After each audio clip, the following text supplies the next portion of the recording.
I think the hierarchy is still a form of meritocracy, though. It's just if you go back to when we were kids, like I think Jamie was saying, like the jocks, the girls surrounded themselves around the jocks, which kind of pedestalized that guy, even though he was a player, even though you knew he was a womanizer, he wasn't gonna commit to you. He was doing the same thing with everybody else. It was still some sort of attraction to him because you thought you was gonna be either that one, you just wanted to be one of the ones. I mean, there was some good points, but a lot of it just sound superficial to me. It just, oh my God. So we all know it's social engineering. We know it's social programming.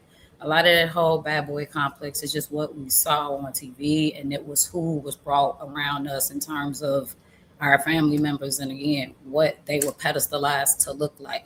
When you watch TV shows and movies, there were no nerds that they highlighted. There were no scientists and prolific guys that were humanitarians. They were the thugs. They were the drug dealers. They were the guys that were selling out that community. That was done for a reason too. Now we can get deep, but at the surface level, people were attracted to things again that were surface level.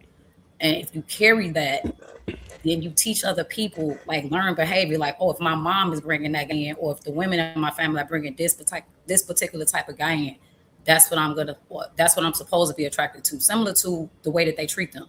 Is that how I'm supposed to be treated? That's why good parents protect their children from certain behaviors, try not to argue, and don't allow certain things to happen so that the children don't pick it up, because it's not what you tell the kids, it's what they see. You can tell them all day, and we know that already, right? So I just feel like you got to grow up out of that. Nobody wants a bad boy unless you're just a stupid woman. You need to grow up. Like, no real man, like you all are saying, you're going to marry a whore.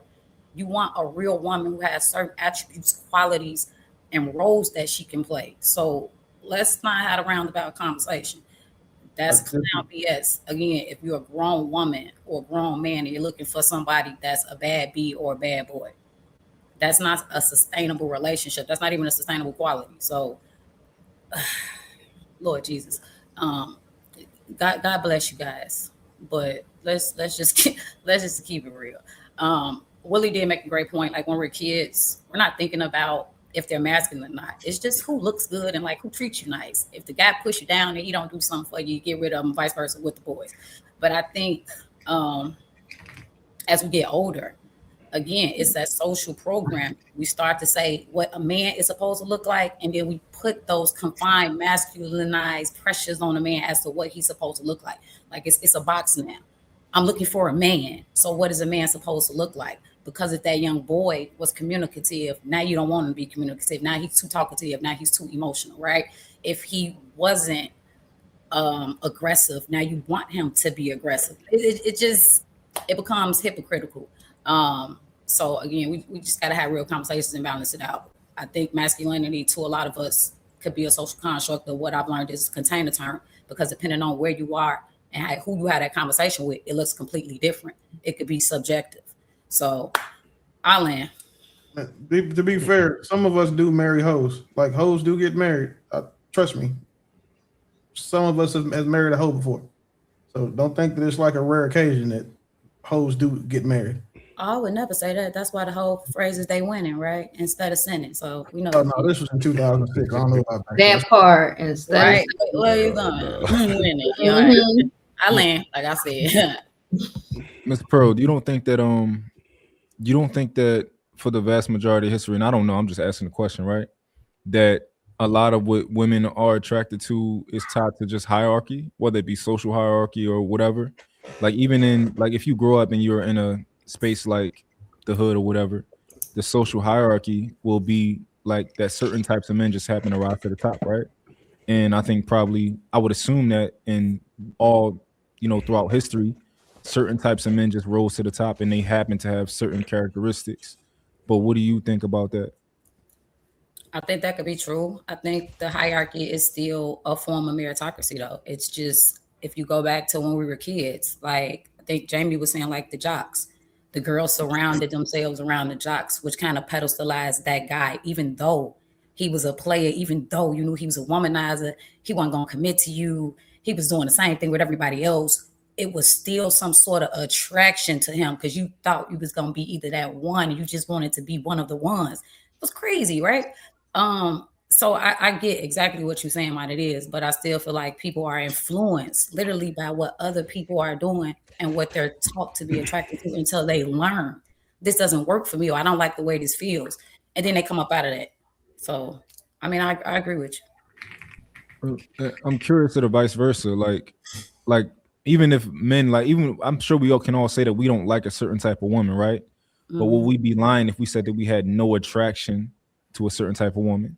Like we Yeah. can, No, because we'd be oh, lying. I'm sorry, you asked the guys. My bad. I'm sorry. Yeah, we'd be lying because the girls we don't like can still have fat asses, big titties, and magical throats. We just don't like them for it. Like, we got to say the quiet part out loud. We don't like them for anything other than X. We don't like them for A, B, C, D, E, and F, all the shit that matters. But I'm not trying to be funny. It's a bunch of baddies that are hyenas that, you know, sometimes you may want to go get on your safari shit and go hunt one. But that's going to end at that night. You're not going to call her back. You're not going to add her. You're going to follow her back on Instagram. You're just going to knock her down and just get your rocks off and, you know, pray you didn't catch nothing. I don't know. Maybe. But that's why it's a difference between somebody being attractive and you being attracted to them.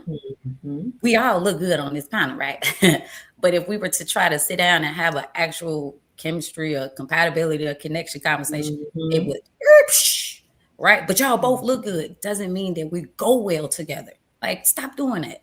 You're not saying that. Seriously, just be quiet. I will say that in the short term, you know, you can go well with like a lot of the people that you think look good. Y'all probably go to well together in the short term, which is why a lot of people probably end up with these people for a short term. You know, you can do good. How many short-term relationships are you gonna have and you carry, but before that turns into baggage, and now you can't sustain a long-term relationship because you just been hopping, dipping, and bouncing. That's and a woman's problem. That's it's not a smart idea. That's not a problem for us. Like, our relationship could last, you know, a 4-day stay at a 5-star resort, a hotel balcony, and then we see you again when we decide we want to go somewhere else. Yeah, but the other thing is too, you sometimes end up empty. So like you can only, like Ms. Pearl was saying, you can only do that but so long. And you're gonna keep on chasing the same type of thing until what? And then are you when you do this, right? When you seek out, you go on your safari hunt, are you being honest and authentic with that this is only for a good time, not a long time? They just not honest with the woman sometimes. And the thing is, we don't owe you that honesty unless you ask us. If you ask a man like, hey, are you just trying to crack me or whatever, and he lies to you, then cool. He's a coward. He shouldn't have lied to you. You should have just said, hey, once this fucking room key stop working, baby, we stop working. So you don't feel like you have an obligation or responsibility, Willie, to say up front? The same way you don't have an obligation to tell me that you don't want anything more. The same way you don't have an obligation to tell me that you want more kids when you know I don't, unless I ask you. You don't owe me anything. We're not committed to each other. So we're just two strangers fucking right now, which is the risk of fucking when you're strangers.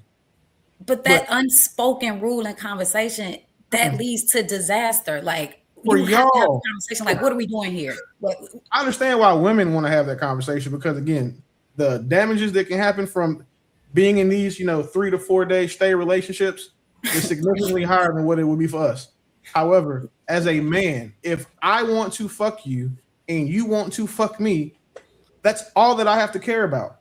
Now, I agree with that. However, there's a difference between that and transparency, right? So if you're lying your way to it, let's go. That goes without saying, though. That's a little different, but that's what's happening. That goes without saying. Nobody is. So I think I'm one of the few niggas that says if you got a lot of women to get what you want, you a hoe for that. So I don't. But the thing is, so Shy, right? Shy doesn't strike me as a girl who just take outside dick on weekends because she's bored. But if I know that Shy's like that, and I want to get with her, then I have to commit myself to doing what it takes to get with her, which would be being consistent, being someone who wants to build, being someone that's reliable, being everything that she looks for in a nigga. I can't just be attractive, bright spot, make her laugh, and then try to get into her pants. But let's say that Toya is, just because you're next to her. Not that I think you're this way either. But she is the one. Her barrier to entry is going to be significantly lower. Beat her, make her laugh, her draws come off. That's all I have to do. I don't owe her anything outside of that. But Ty is the one that I'd have to give that transparency to because she will require it. And as long as I'm giving you what you were asking me for, I don't owe you shit else. I think that women not all women, right? But I think a lot of women tend to like be lazy when it comes here, and they want men to do the work for them. So you have to vet whether you like it or not. It's something that you have to do. You have to take your time. And I know a lot of girls are like, yo, just tell me the truth right now so I can just give you the pussy right now. No, right? Take your time, keep the pussy in your pants, and learn this person, right? So like they don't have to tell you what they the same way a woman don't gotta tell me they're like, oh, I just want to go out to eat tonight. Like I just, I don't really like you that much, but I'm hungry. You're not getting no ass, but we're going to. I do want to go to Capitol Grill. It benefits you for the man to be honest with you, but it doesn't benefit him, right? So you should understand that like this person not gonna be honest with me, and I don't even expect you to be honest with me because it doesn't benefit you.